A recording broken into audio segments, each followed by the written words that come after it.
Hey everyone, today I'm going to show you how to block someone on Bluesky.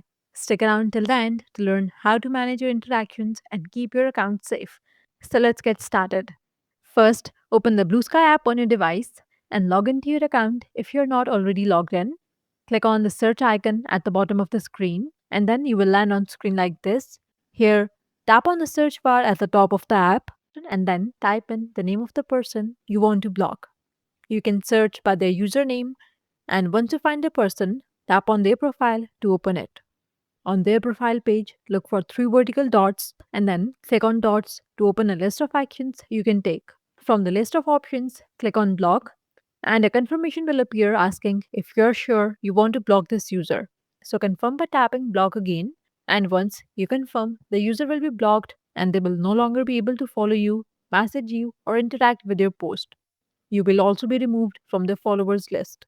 And that's it. Blocking someone on Blue Sky is quick and easy way to protect your space. That's all for today's video. Leave a comment and let us know if this is helpful.